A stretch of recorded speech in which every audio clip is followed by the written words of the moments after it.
Hello everybody, this is Freddy Fairhair. Today I wanted to make a sum-up video on how to treat social anxiety. At least how to see how social anxiety arises and becomes a problem. And if you can see this, you'll know what to explore and how to find a solution and heal from it. So let's go. I made a couple of videos the last week. But I'm gonna keep this one hopefully shorter. We'll see. I'm not trying to agree with myself on what the process is. I'm not really a straightforward. I'm kind of all over the place with ideas and insights and inspirations. But now I'm gonna practice getting the message clearly lined up in order. How does social anxiety start? Let's start with that. When you come to this earth, or when you get born, you know, whether we're coming from somewhere else or whether we're coming from nothing, we are born on this earth, and if you have seen a baby or a kid up until a certain age, they have this certain lightness in their face, and everybody thinks it's so beautiful. They capture the whole room often. They get attention really easily. It's just beautiful because they have this light in their eyes and this fresh smile. They're basically pure to a degree. So we're coming from wherever to here, and we know we are enough as we are. We don't have that same self-judgment. We don't even know what self-judgment is, or even what a self is, or a separate self. Okay, if you've been in a scenario before where you just felt very connected with people and with nature, you feel like you are a somewhat connected piece of the puzzle to the whole puzzle, right? And we feel that way when we're kids. And then there's a day or a course of several events where you get this sense that you are not good enough as you are. Okay, so you came from this place where your reality is I'm good enough as I am, and that's why I'm so happy. And you don't even know the other side of the coin, because we're coming to this place where, I mean, I shouldn't point out this, but maybe more the society. Where you gotta use your brain and your judgment to make things better, to navigate in the world, and it's a difficult game. All right, in comparison to just the soul floating, it's a difficult game. So we're using our minds to judge how we can survive. And how it can also thrive.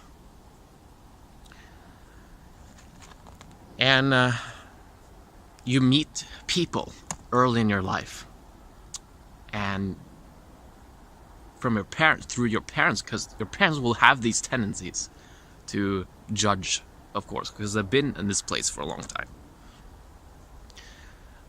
They love you, but they've been in this place for a long time. I should say the society, not point at the nature, because the nature is kind of natural. So, and these laws in the world, they function in a way that is, it's a challenge for you who came from a place where, or a non-place where everything was sort of just the way it was. The nature doesn't argue with anything. Our minds do. And we have this gift of thinking. And you get born into this amazing gift of thinking. And you start judging yourself. All right, judging that's a tree. There's a tree. This is a trailer. This is a person. This is another person than you. Okay. And you start judging. You know what's good and what's bad. You know, your parents teach you that. So you start judging and having opinions. And you see that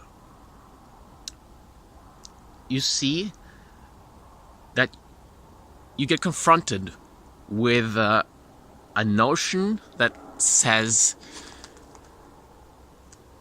you know, the way you were when you were, you know, not here, or when you came here. Okay, when you came here and you were pure. I mean, when you kind of didn't know anything. Yes, you were happy, but you didn't know that you're not that amazing. All right. Bill Gates is amazing, not you.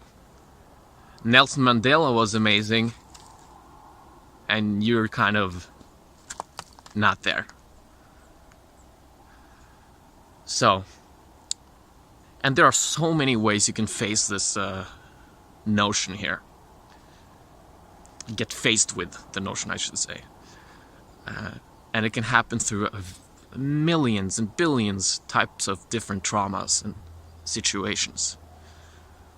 But if you have social anxiety today, or if you're struggling with a mental illness, or you're not really happy, you're not what you know you could be, then there's a lesser or higher degree of trauma there, of this confrontation when you came to this world, that you are not good enough. And this was so scary. Your nervous system overloaded,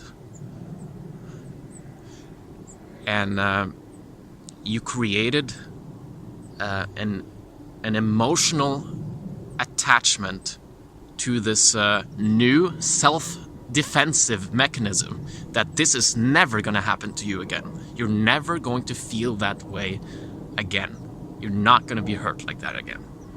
So you create this self-defense mechanism, or an ego, to control that this is not going to happen to you again.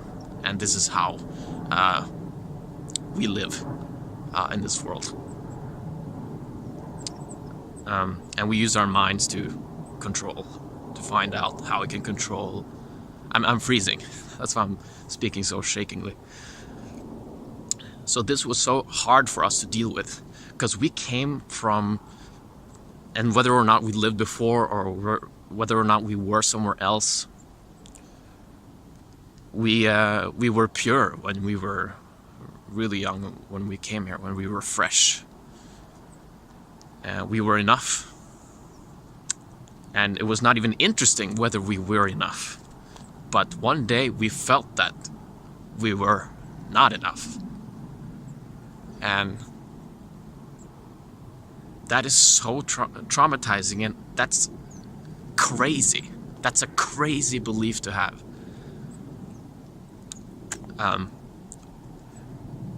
That's how we felt. That's absolute terror, to come from a place where just everything is joyous and loving, and there's connection and fun and curiosity and presence, and suddenly one day you're like, oh, it's not the way I've been. Like, things are maybe not the way I experienced nature. The way I experienced nature was just natural. It felt natural. It flowed. It was free. And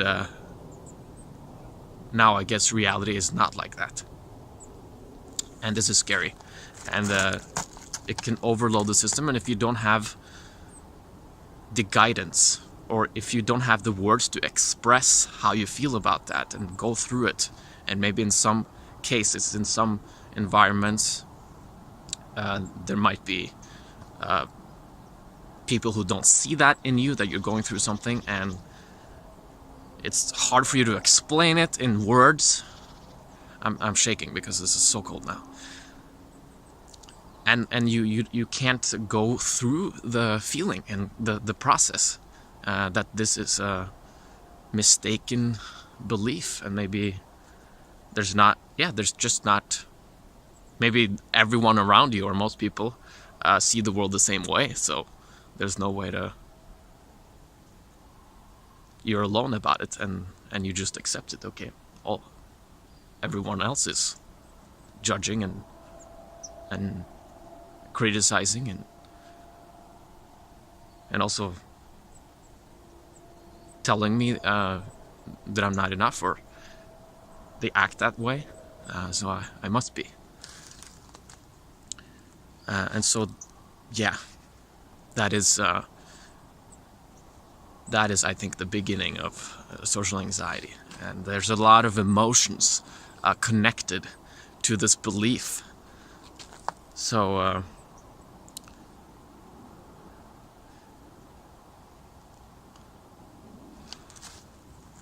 I have two ways of dealing, two pathways of becoming freeing, and I call the one the emotional path, and the other one the mental path. The emotional path is to, and you will probably use both. You will step in both zones. So the emotional path will be to, every time you get your social anxiety triggered, you look for the feeling. You don't run away, you don't distract yourself. You do your best to face the feeling and stay present with it, because the feeling needs attention. Because we're distracting ourselves from our emotional baggage, trauma. If we get uneasy or lonely, we get on our phones, and that's how to keep the trauma and the ego and this self-defensive mechanism alive.